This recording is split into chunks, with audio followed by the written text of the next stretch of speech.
ഇന്ന് നമ്മൾ പഠിക്കുന്നത് ഇലക്ട്രോണിക്സിന്റെ വേറൊരു ലെവലിലുള്ള കമ്പോണൻസിനെ, അതായത് പവർ ഇലക്ട്രോണിക്സ് എന്ന് പറയുന്നത്.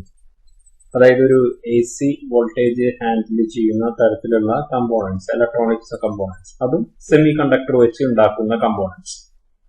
അപ്പൊ അതില് ആദ്യത്തെ കമ്പോണന്റ് ആണ് നമ്മൾ ഡയാക് എന്ന് പറയുന്നത്. ഡയാക് എന്ന് പറയുന്നതിന്റെ ഒരു സ്ട്രക്ചർ ഇവിടെ വരച്ചിട്ടിട്ടുണ്ട്, അതിന്റെ സിമ്പിളും ഉണ്ട്. സ്ട്രക്ചർ നോക്കുകയാണെങ്കിൽ ഡയാക് ഒരു 3 ലെയർ 2 ടെർമിനൽ 2 ജംഗ്ഷൻ ഡിവൈസ് ആണ്. അതും ഒരു ബൈ ഡയറക്ഷണൽ ഡിവൈസ് ആണ്. 2 ഡയറക്ഷനിലോട്ടും കറണ്ട് കൊടുക്കാൻ സാധിക്കും. Diac is a combination of 2 diodes എന്നാണ് നമ്മൾ പറയുന്നത്.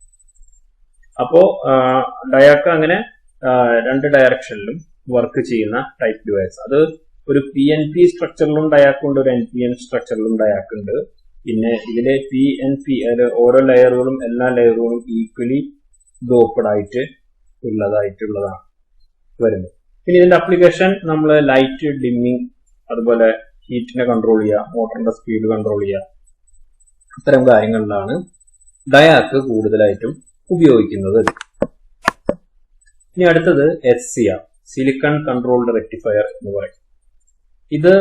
ഇതിന്റെ ഒരു നമ്മൾ സ്ട്രക്ചറും വരച്ചിട്ടുണ്ട്. അതുപോലെ അതിന്റെ ഒരു ഈക്വലന്റ് ഡയഗ്രാം, 2 ട്രാൻസിസ്റ്റർ വെച്ചിട്ടുള്ള ഒരു ഈക്വലന്റ് ഡയഗ്രാം സ്ട്രക്ചറിൽ വരച്ചിട്ടുണ്ട്.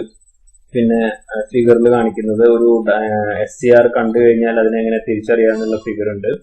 Anode cathode gate, cathode anode gate എന്നുള്ളതാണ് അതിന്റെ ഐഡന്റിഫിക്കേഷൻ എന്ന് പറയുന്നത് വരുന്നത്. അതിന്റെ സിമ്പല് ഒക്കെ നമ്മൾ ഫിഗറുകളിൽ കാണിച്ചിട്ടുണ്ട്. ഇനി ഒരു SCRനെ കുറിച്ച് പറയുകയാണെങ്കിൽ SCR is A 3 terminal 4 layer 3 junction device ആണ് വരുന്നത്. അതും ഇതൊരു സിംഗിൾ ഡയറക്ഷനിലേക്കാണ് വർക്ക് ചെയ്യുക, ബൈ ഡയറക്ഷനിലൊന്നുമല്ല ഈ SCR എന്ന് പറയുന്നത്. പിന്നെ ഇതിന്റെ മെയിൻ ആയിട്ടുള്ള SCR എന്ന് പറഞ്ഞാൽ ഒരു കൺട്രോളിങ്, സിലിക്കൺ കൺട്രോൾഡ് റെക്ടിഫയർ എന്നാണ് പറയുന്നത്. അപ്പൊ ഒരു ഇതിലെന്താണെന്ന് വെച്ചിട്ടുണ്ടെങ്കിൽ ഒരു കൺട്രോളിങ് നടക്കുന്നത്. എന്തിനാണ് കൺട്രോളിങ് നടക്കുന്നതെന്ന് വെച്ചിട്ടുണ്ടെങ്കിൽ പവറിനെ, ലോഡിലേക്ക് വരുന്ന പവറിനെയാണ് നമ്മളിത് SCR വെച്ചിട്ട് കൺട്രോൾ ചെയ്യുക. അപ്പൊ ഇതിന്റെ സ്ട്രക്ചറിൽ ഒരു നോക്കുകയാണെങ്കിൽ PNPN സ്ട്രക്ചർ അല്ലെങ്കിൽ NPNP സ്ട്രക്ചർ, അങ്ങനെ ഒരു സ്ട്രക്ചർ ആയിട്ടാണ് വരാം. 3 ടെർമിനൽ വരും. ടെർമിനൽസിന് നമ്മൾ ആനോഡ്, കാഥോഡ്, ഗേറ്റ് എന്നുള്ള രീതിയിലാണ് നമ്മൾ വിളിക്കുക. ഗേറ്റിൽ കൊടുക്കുന്ന വോൾട്ടേജ് ആണ് നമ്മുടെ കൺട്രോളിംഗ് വോൾട്ടേജ് ആയിട്ട് മാറുന്നത്. അതും ഇതൊരു സിംഗിൾ ഡയറക്ഷനിലുള്ള കൺട്രോൾ മാത്രമേ ഉള്ളൂ, ബൈ ഡയറക്ഷനിൽ കിട്ടില്ല. ഇതിന്റെ application static contactor, power controlling, DC motor speed കൺട്രോളിലുണ്ട്, ഓവർ ലൈറ്റ് ഡിറ്റക്ടറിലുണ്ട്. അങ്ങനെ SCR ഗ്രോബാർ, ഇതിലൊക്കെ തന്നെ ഇതിന്റെ അപ്ലിക്കേഷൻസ് വൈഡായിട്ട് ഉപയോഗിക്കും. ഇത് വേറൊരു തരം പവർ ഇലക്ട്രോണിക്സ് ആയിട്ട് ബന്ധപ്പെടുന്ന ഒരു സെമി കണ്ടക്ടർ ഇലക്ട്രോണിക് കമ്പോണന്റ് ആണ്.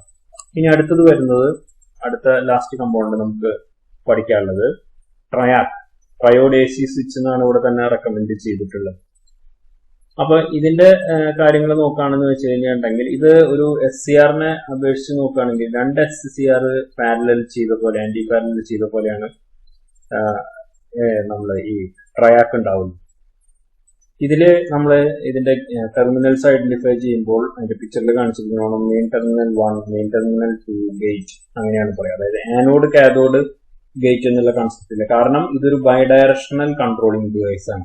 ഇപ്പൊ 2 ഡയറക്ഷനിലും കറന്റ് കൺട്രോൾ ചെയ്യും എന്നുള്ളതാണ് ഇതിന്റെ ഒരു പ്രത്യേകത വരുന്നത്. കാരണം 2 SCRs ആന്റി പാരലൽ ചെയ്തതുകൊണ്ട് തന്നെ നമുക്ക് 2 ഡയറക്ഷനിലോട്ടും കറന്റിനെ കൺട്രോൾ ചെയ്യാനായിട്ട് നമുക്ക് സാധിക്കും. ഇതൊരു 5 ലെയർ 3 ടെർമിനൽ അതുപോലെ തന്നെ ഒരു 4 ജംഗ്ഷൻ ഡിവൈസ് ആയിട്ടാണ് നമ്മൾ മെയിനായിട്ട് ഇത് വരുന്നത്. പിന്നെ പവർ കൺട്രോളിംഗ് സൈഡിൽ തന്നെയാണ് ഇതിന്റെ കൂടുതലായിട്ടുള്ള അപ്ലിക്കേഷനും കാര്യങ്ങളൊക്കെ വരുന്നത്. അപ്പൊ ഇതൊരു ബൈ ഡയറക്ഷണൽ സ്വിച്ച് ആയിട്ടാണ് ഇത് ആക്ട് ചെയ്യുന്നത്. മറ്റേത് SCR ആണെങ്കിൽ ഒരു സിംഗിൾ ഡയറക്ഷണൽ സ്വിച്ച് ആയിരുന്നു. അപ്ലിക്കേഷൻ ഹൈ പവർ ലാമ്പ് സർക്യൂട്ടുകളിലും പിന്നെ ഇലക്ട്രോണിക് ചേഞ്ച് ഓവേഴ്സ്, ട്രാൻസ്ഫോമർ ടാപ്സിന്റെ ഇലക്ട്രോണിക് ചേഞ്ച് ഓവേഴ്സിലും ഒക്കെയാണ് നമ്മൾ ട്രയാക് അപ്ലൈ ചെയ്യുന്നത്. അപ്പൊ ഈ 3 കമ്പോണൻസും, ഡയാക്, SCR, ട്രയാക്, 3 കമ്പോണൻസും തന്നെ നമുക്ക് നിത്യജീവിതത്തിൽ തന്നെയുള്ള പല ആപ്ലിക്കേഷൻസിലും നമ്മൾ ബന്ധപ്പെട്ട് വരുന്നതും പഠിക്കുന്നതുമാണ്. ഇതൊക്കെ പവർ ഇലക്ട്രോണിക്സ് ഫാമിലിയിൽ പെടുന്ന സെമി കണ്ടക്ടർ ആയിട്ടുള്ള കണക്ട് ചെയ്ത് വരുന്ന ഡിവൈസസ് ആണ്.